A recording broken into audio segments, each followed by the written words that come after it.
Alright, so listen, just for kind of jokes, let's have a little look at what's going on with this engine. Now, when I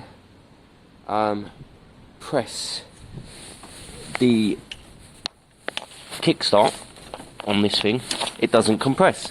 Now, you could automatically think that there's an engine issue there, but the truth is that that could actually be a kickstart issue. So, my initial thought was pull the engine apart, have a look. That's probably where I'm going. But actually, hook a battery up, press the button. We're on some really weird ignition setup here. It's this one here. It goes down to where? It goes down to here. So we're probably going to have to do some bridging or braking or something. But yeah, ultimately, I'm going to get a battery hooked up. I have the battery from the big old Kawasaki. So I'm going to hook that up briefly and we'll press the button just to see, out of curiosity, if it's a kickstart issue. I can't see much oil in this engine, or any oil in this engine actually, looking at the window down here. But again, it could be slightly misleading at this stage. Could be slightly misleading. When I bought this, he said they just put this engine in. Now, one thing they could have done is put this engine in and fired it up and not put oil in. They could have themselves seized it, but we just don't know. I don't know if it has a dipstick. I'll get pliers on that. So that's two things I'm going to do. I'm going to put the battery on, just press the button just to see, and then I think start breaking it down. There's a chance that the piston's gone wrong, and that there's issues at the top end. If that's what's happened, then there's some saving this bike.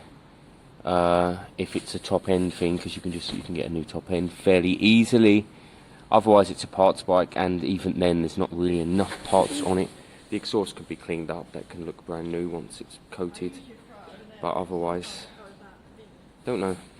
Let's hook a battery. So as you can see there by the lights, I've wired the bike up and hooked up a battery, but the bike's offering very little. No brake lights, so it's nothing on the button. There is no light on the front, so we can't test that. No horn, no indicators. So it's got a very basic, but yeah. Oh, that was interesting. We had a bit of movement there. Something moved. That's very interesting. Okay, let me have a little play. Ooh. There was a little bit of movement there. Now I know that battery's full, it's maxed out, it's a good battery. So let's see. Let me have a little play, see what else is going on at the moment. I haven't done anything actually. I've just pulled the tank down there, which was on loose. Listen to this.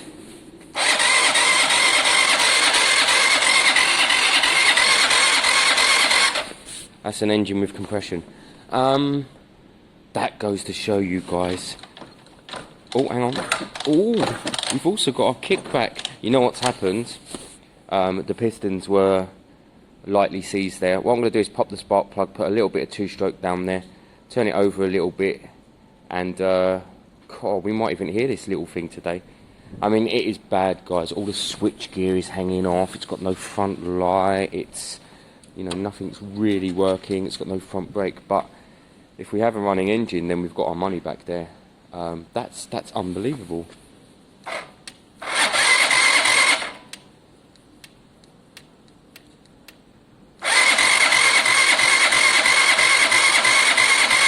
Yep. All right. Let's get some oil down there. Let's get it. Let's check the oil in the actual crank, and we'll see where we go from there. Well, here's an oil dip, guys. Now this is bad. My guess is that this engine's been sitting out. I'm going to show you on my finger, but it is bad. I think water's been in there. It is the wrong colour. It is the wrong consistency. It's terrible. I don't know what that is. That could be the factory oil. You guys have heard me say before, When you get a Chinese bike, change the oil immediately. The factory oil is water, it's crap. You have to put in a good quality oil if you want your Chinese bike to last. But that looks to me like a mixture of water, oil, maybe fuel, maybe the float's gone in the carbs, something like that. But that's fine because we know where we're starting with. So pop the spark plug, tiny bit of two-stroke down there. Drop the oil at the bottom, put some fresh oil in. This thing could, wow, somehow we could hear this thing later. That would be ridiculous. I'll set the camera up for this, guys. This will be interesting. We're looking at white, watery, sludgy oil.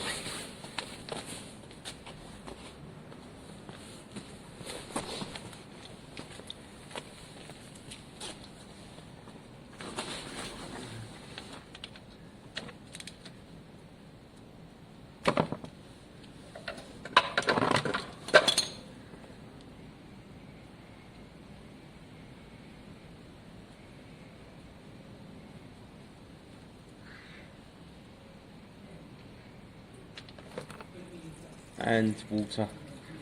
Oh.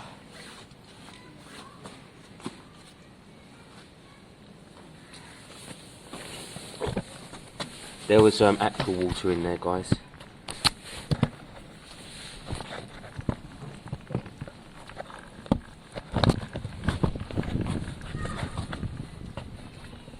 Wow.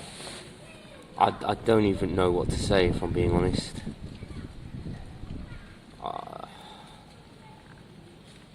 Wow. I'll let that drain for a bit. I'll pop that spark plug out, put a bit of two-stroke down the cylinders, and fill this up with decent. I'm going to get that carb off, give it a good clean, make sure the float is working, because that could be that's water, guys. This bike's been outside. That's a mixture of water and oil. It would have come from somehow rain getting into this engine. The engine's not necessarily dead. Not necessarily dead. Some good high quality oil circulated around this engine will save it. But it needs to be done now. We need to get as much of this sludge out as we can. And then a year down the line or 6 months down the line, do another oil change again, just to make sure, you know, it's all done properly. I was wrong about there being no oil in there on the window. Actually, it was overfull. That's why you couldn't see it. The rain would have caused that overfull look. That's bad, guys. I'm going to let this sit for a while I'm messing around putting oil down the cylinder, just to kind of loosen it all up. But I've done this before, and I think this bike will start today. I'm going to get the carb off, give that a good clean. It's going to need a really good clean. And then in a couple of hours, there is a chance that this bike would actually start. It is such a Frankenstein bike. I'm looking up here, I'm looking at the coil, and look, it's not even connected. Ridiculous.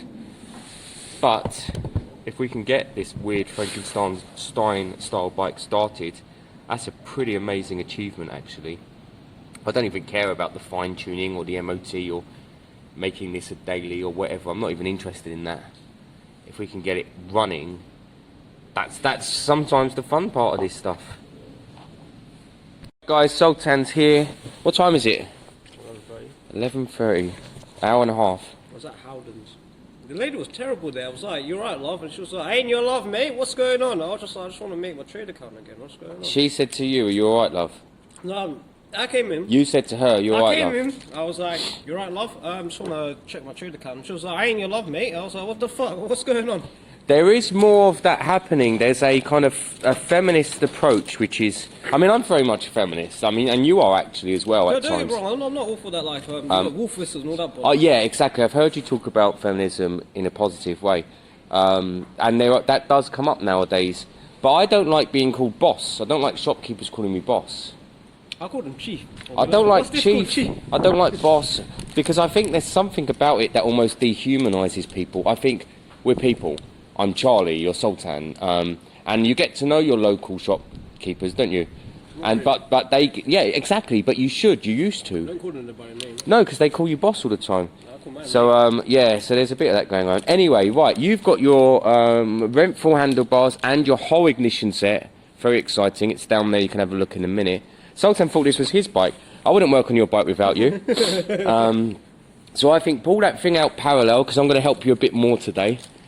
I think we'll have your handlebars on and your ignition on, up and running and riding today. I think we'll get a test run out of it. I think them sour Haribos are going to really get you on your way first thing in the morning. Got a Monster as well, because I'm going gym in a bit. And a Monster, wow.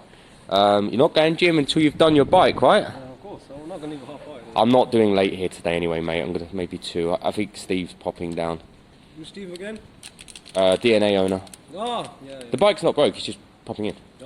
I For guess once. We've gone back to the garage social gentleman's. We have a little bit. We do, you know, we have a little bit. But I like it. I like that.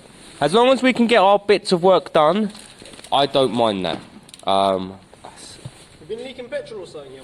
No, it's slippery, innit? I don't know what's down there, but it's slippery. I used a bit of carb cleaner. It might be that.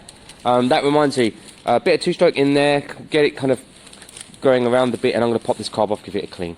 Out first. It's easy to rip down the bike. I think you'll need to lose your light and your handlebars, and then we'll look at putting back on. So guys, some 2-stroke down there. I've kicked it over a few times. Feels, sounds, looks much healthier. And I will, one moment. Oh. Normally you're meant to have like some sort of box car to help you with these sort of... They're quite slimline. There's a blade by your wheel down there. Yes. Of all the places to put Yes, it. I love them. Love them. How's that looking? See, I got lows instead of highs. If you get too high, then you're gonna get. Maybe I should have got mediums though. No, I'm pretty down with this. Yeah? Like some, not scrambling on tight, but it's just about like. No, but look, they're gonna be down there. Oh, I think they're cool. I like them. A bit low down. I think they're good. They'll work really well, mate. Cool. Yes, got some straight in there. That's all good. I'll put the bung back in here. I'll fill this up with oil. Always check. It tells you what the capacity is. Somewhere down here, and just fill it up, or otherwise fill it up. Watch it in the window. Cool. I also just turned the throttle on. Ka-ching! But yeah, it's not actually connected, is it?